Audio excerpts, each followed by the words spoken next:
शायद आप में से कई लोग होंगे जिनकी उम्र अभी 25 के अंदर ही हो, इसमें जन्म नहीं हुआ होगा, तब से हम लोग रंगमंच कर रहे हैं। तो रंगमंच में जैसे कि पिछली क्लास में आपको बताया गया कि 4 मुख्य भाग होते हैं, आंगिक, वाचिक, आहार्य और सात्विक, ठीक है। लेकिन उसको करने के लिए एक स्थान की जरूरत पड़ती है। आप यहाँ पर आते हो, पढ़ते हो, एक ये जगह है ना, यहाँ पे एक सेटअप बनाया गया है, यहाँ एसी लगी हुई है, यहाँ वो फैन लगा हुआ है, बेड टेबल कुर्सियाँ लगी हुई हैं। इसी तरह से जब मंच पर नाटक शुरू करते हैं हम लोग, तो उसके लिए कुछ आवरण बनाने होते हैं जहाँ पर अभिनेता अभिनय करता है। जैसे कि अभी एक मैम यहाँ पे पढ़ा रही है, ठीक है, वो तो अभी रियलिस्टिक है, रियल में कर रही थी, वो आपकी पढ़ा रही थी और आप उसको प्रिपेयर कर रहे थे, तैयारी कर रहे थे, ठीक है।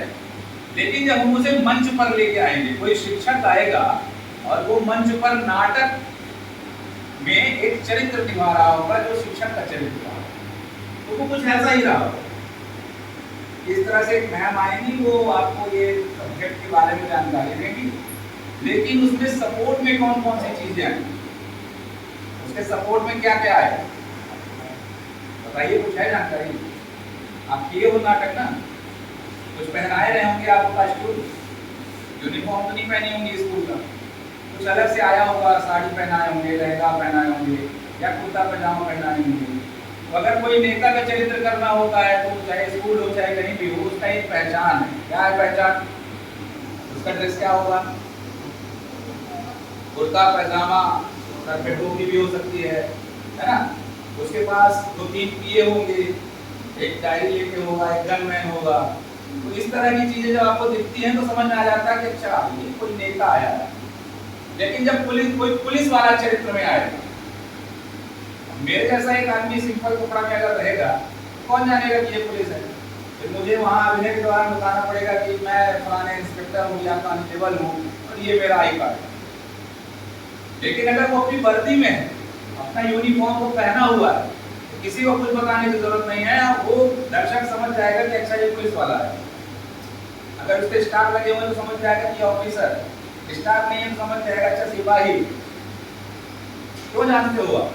क्यों? क्योंकि आपने बचपन से ये संस्कार सीखे हैं कि इस तरह के लोग ये अगर डॉक्टर आ जाएगा, अभी फॉर्मल कपड़े में एक आदमी आ जाएगा, बोलेगा मैं डॉक्टर हूँ, कौन मानेगा डॉक्टर है? लेकिन अगर वो व्हाइट कलर का एप्रन पहन के आ जाएगा और एक आला लगा लेगा, तो लोग ये जान जाएंगे कि अच्छा डॉक्टर साहब आए हुए हैं और ये किसी चीज की जांच करने वाले हैं या ऑपरेशन करने वाले हैं।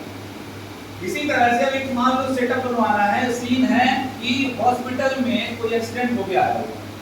जब आप सीरियल देखते हो तो उसमें कट कट कट करके सीन लगाया जाता है, फिर उसको एडिट करके जोड़ते हैं। किसी जगह पे एक्सीडेंट हुआ, उस गाड़ी को दिखाया गया, वहाँ पे एक एक्टर गिरा हुआ है, उसको चोट लगी हुई है, एक एम्बुलेंस आती है, उसको हॉस्पिटल लेके चली जाती है। फिर वहाँ सेटअप क्या होता है? एक हॉस्पिटल का दृश्य जिसमें एक स्ट्रेचर आ जाएगा, सबसे पहले 2-4 वार्ड बॉय आ जाएंगे, वो उनको उठाएंगे, ले जाके सीधे ऑपरेशन थिएटर। फिर बीच में एक डॉक्टर कहीं मिलेगा रास्ते में, या कोई कहेगा नर्स जाके कि डॉक्टर साहब एक एक्सीडेंट हुआ है। अचानक से डॉक्टर साहब आ जाएंगे और वो उसका ट्रीटमेंट करना शुरू कर देंगे, ठीक है। उसके जो परिजन हैं, जो उसके भाई होंगे, माँ बाप होंगे, वो कहीं वेटिंग हॉल में बैठे हुए होंगे उदास, उसका ऑपरेशन चल रहा है पेशेंट का। फिर थोड़ी देर में डॉक्टर निकल के आएगा, बोलेगा सब अच्छा है, कोई दिक्कत नहीं। देखिए यहाँ पे रसों का भी उत्पादन कैसे हुआ।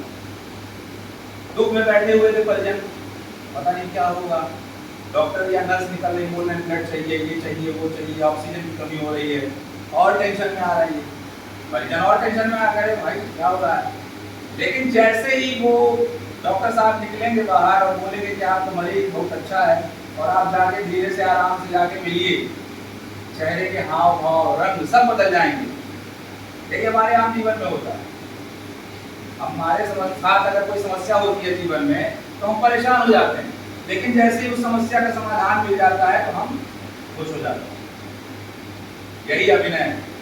लेकिन मंच में अभिनय करने के दौरान पढ़ाई की बहुत जरूरत है, शिक्षित होना बहुत जरूरी है। आप किसी भी चीज की तैयारी कर रहे होंगे, हर आदमी यहाँ पे हमको लगता है ग्रेजुएट होकर बैठा हुआ है, ग्रेजुएशन के बाद या कॉलेज को होगा, ठीक है।